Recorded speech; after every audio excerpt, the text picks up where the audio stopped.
అదే RTV app వార్తల్ని క్షణాల్లో చదివే అవకాశం ఉంటుంది. ఒక న్యూస్ పేపర్, ఒక టెలివిజన్ ఛానల్ మీ చేతుల్లో ఎప్పుడూ ఉంటాయి. పవన్ కళ్యాణ్ గారి మీద సెక్షన్ 499 అనేటువంటి క్రిమినల్ కేసును పెట్టారు.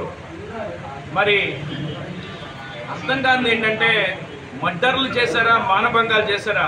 మనం చూసినట్లయితే ఒక దళిత యువకుడిని మర్డర్ చేసి జైలు నుంచి కాలర్ ఎగరేసుకుంటూ వెళ్ళినటువంటి ఒక ఎమ్మెల్సీని చూసాం. ప్రజల కోసం పోరాటాలు చేస్తున్నటువంటి పవన్ కళ్యాణ్ గారి మీద 499 సెక్షన్ పెట్టారు. వాలంటీర్లని ఇబ్బంది పెడతారని పవన్ కళ్యాణ్ గారు ఏం చెప్పారు? కొంతమంది వాలంటీర్లు నిర్లక్ష్యం వల్ల డేటా చోరీ అవుతుంది, డేటా నా హక్కు, నా డేటా నా హక్కు అని చెప్పి పవన్ కళ్యాణ్ గారు పదే పదే చెప్పారు. కొంతమంది వాలంటీర్లు మరి డేటాని మరి సేఫ్టీ మెజర్స్ తీసుకోకుండా మరి ఒక ప్రైవేట్ కంపెనీకి పంపిస్తా ఉన్నారు హైదరాబాద్లో. ఈ డేటా అంతా ఈ వాలంటీర్లు రాష్ట్ర వ్యాప్తంగా కలెక్ట్ చేసినటువంటి డేటాని హైదరాబాద్లో ఉన్న ప్రైవేట్ కంపెనీలో దాస్తూ ఉన్నారు. అంటే ఈ ట్రాన్స్మిషన్లో ఒకవేళ ఫోన్ పోయి ఫోన్లో ఉన్నటువంటి డేటాని ఎవరైనా చోరీ చేసినా ఈ ఫోన్ నుంచి ప్రైవేట్ కంపెనీకి వెళ్ళే దారిలో సెక్యూర్ ఎస్ఎస్ఎల్ యూజ్ చేయకపోయినా, లేకపోతే ప్రైవేట్ కంపెనీ డేటాబేస్ సెక్యూర్గా లేకపోయినా, వాళ్ళకి డేటాబేస్ని సెక్యూర్గా ఆపరేట్ చేయడం రాకపోయినా, వాళ్ళ అప్లికేషన్స్ సరైన సెక్యూరిటీ మెజర్స్ తీసుకోకపోయినా ఈ డేటా చోరీ జరుగుతుంది. మరి ఇలాంటి పరిస్థితుల్లో మరి 33,000 మంది మహిళలు డేటాని చోరీ అయింది. 33,000 మహిళలు కనిపించలేదు, లేకపోతే వాళ్ళ మీద అత్యాచారాలు జరిగినాయి అని చెప్పి మనం చూసినటువంటి అభియోగాలు మీడియాలో వచ్చినవి. ఇవేవి జనసేన పార్టీ క్రియేట్ చేసినవి కాదు. మరి సెంట్రల్ గవర్నమెంట్ నుంచి వచ్చినటువంటి నివేదిక ప్రకారం కానీ, రాష్ట్ర ఇంటెలిజెన్స్ చెప్పినటువంటి నివేదిక ప్రకారం కానీ 33,000 మంది 35,000 మంది మహిళలు మరి అన్యాయానికి గురయ్యారని చెప్పి చెప్తా ఉన్నాయి.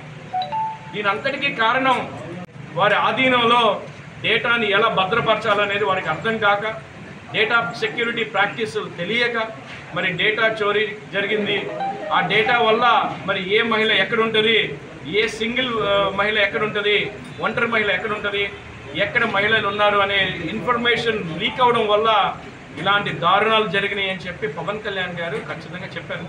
అందులో తప్పే ఉంది. ప్రజా సమస్యలు లేవనెత్తినప్పుడు, ప్రజా సమస్యలు వచ్చినప్పుడు ప్రజల దృష్టికి తీసుకెళ్లాల్సిన బాధ్యతగా ఒక ప్రతిపక్ష నాయకుడిగా పవన్ కళ్యాణ్ గారు మరి ఇవన్నీ లేవనెత్తారు. లేవనెత్తి ఇవి కొంతవరకు అరికట్టడానికి ప్రయత్నించారు. మరి ఇలాంటి పరిస్థితుల్లో రాష్ట్ర ప్రభుత్వం, వైసీపీ ప్రభుత్వం ఓడిపోతాము అన్న ఒక భయంకరమైన ఆందోళనకు గురయ్యి కేవలం పవన్ కళ్యాణ్ గారి మీద కేసులు పెడతా ఉంది. కేసులు పెట్టినంత మాత్రాన ఏమీ కాదు. ఈ కేసులన్నింటినీ మేము ఎలా బయటికి రావాలో మాకు తెలుసు. పవన్ కళ్యాణ్ గారికి అత్యుత్తమ లీగల్ అడ్వైస్ అందుబాటులో ఉంది. రేపటి రోజున వీళ్ళు ఎన్ని కేసులు పెట్టినా మేము ఏం చేయాలనేది చూస్తాం. పవన్ కళ్యాణ్ గారు అందరితో న్యాయ నిపుణులతో విచారణ జరిపించి ఖచ్చితంగా ఈ కేసుని ఎలా హ్యాండిల్ చేయాలి, రేపొద్దున కోర్టుకి మరి లాయర్లు వెళ్తే సరిపోతుందా, లేకపోతే పవన్ కళ్యాణ్ గారు వెళ్లాల్సి వస్తుందా చూసి ఇందులో న్యాయ పోరాటం గెలుస్తుంది. న్యాయ పోరాటం చేస్తాం, న్యాయం గెలుస్తుందని నమ్మకం మా అందరికీ ఉంది. ఇది కేవలం ఓడిపోతామన్న భయంతో జగన్మోహన్ రెడ్డి తొత్తులు ఇది ఇలాంటి 499 కేసు పెట్టారు తప్ప ఇందులో ఏం పెద్ద విషయం ఏం లేదు. ఎందుకంటే ప్రజల హక్కుల్ని, ప్రజల యొక్క ఇన్ఫర్మేషన్ని భద్రపరచాల్సింది రాష్ట్ర ప్రభుత్వం. అలాంటి రాష్ట్ర ప్రభుత్వం వాళ్ళ ఆధీనంలో ఉంచుకోకుండా ఒక ప్రైవేట్ కంపెనీకి ఈ భద్రతని అప్పగించడం చాలా దారుణం. వాళ్ళకి చేతగాక బయట ప్రైవేట్ కంపెనీలకు ఇచ్చి ఆ డేటాని మరి ఎలా యూజ్ చేస్తారనేది మనం అందరం చూసుకోవాలి. మరి అలాంటి పరిస్థితుల్లో పవన్ కళ్యాణ్ గారు ఖచ్చితంగా మాట్లాడతారు. రేపొద్దున ఏ రాష్ట్రంలో ఎవరికి అన్యాయం జరిగినా ఇక్కడ ఎవరికి ఇచ్చినా సరే, జనసేన పార్టీకి ఇచ్చినా, టీడీపీకి ఇచ్చినా సరే అత్యధిక మెజార్టీతో ఇక్కడ గెలిపించుకోవడం చెప్పి మానేస్తున్నాం. ఎందుకంటే ఈ మాట ఎందుకు ఇస్తున్నా అంటే 2019లో జనసేన పార్టీ మనకి కార్యవర్గం లేదు, మండల కమిటీ లేదు, గ్రామ కమిటీ లేదు, ఎవరు లేకపోయినా సరే ఆ రోజు బలమైన క్యాడర్ ఉండి గట్టి పోటీ ఇచ్చాం. సింగల్ నిలిచినా సరే దగ్గర 4,000 పైచీలకే ఓటింగ్ వచ్చింది. ఇక్కడ 2014లో 2019లో ప్రజారాజ్య పార్టీకి 25,000 చిల్లర ఇక్కడ ఓటింగ్ వచ్చింది.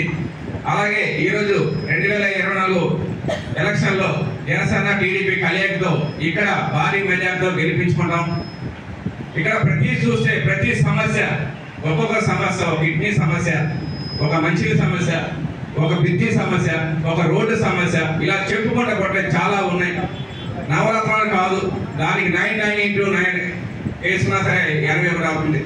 అలా చేసుకున్నా సరే చాలా జరుగుతున్నాయి ఇక్కడ కుట్రలు కుతంత్రాలు. ఇక్కడ నాయకులు కూడా మన నిజం చెప్పాలంటే మైలవారి నియోజకవర్గ నాయకులు మన వసంత కృష్ణప్రసాద్ కూడా ఆయన పార్టీ నుంచి పారిపోయారు. ఇక్కడ నేను పని చేయలేకపోతున్నాను, కాంట్రాక్ట్ పనిచేసే వ్యక్తులకు డబ్బులు ఇవ్వలేకపోతున్నాను, ఇక్కడ సరిగ్గా నేను పరిపాలించలేకపోతున్నాను. మరిన్ని వీడియోస్ కోసం ఛానల్ ని సబ్స్క్రైబ్ చేయండి, లేటెస్ట్ అప్డేట్స్ కోసం వాట్సాప్ ఛానల్ ని ఫాలో చేయండి అండ్ లింక్ డిస్క్రిప్షన్ లో ఉంది.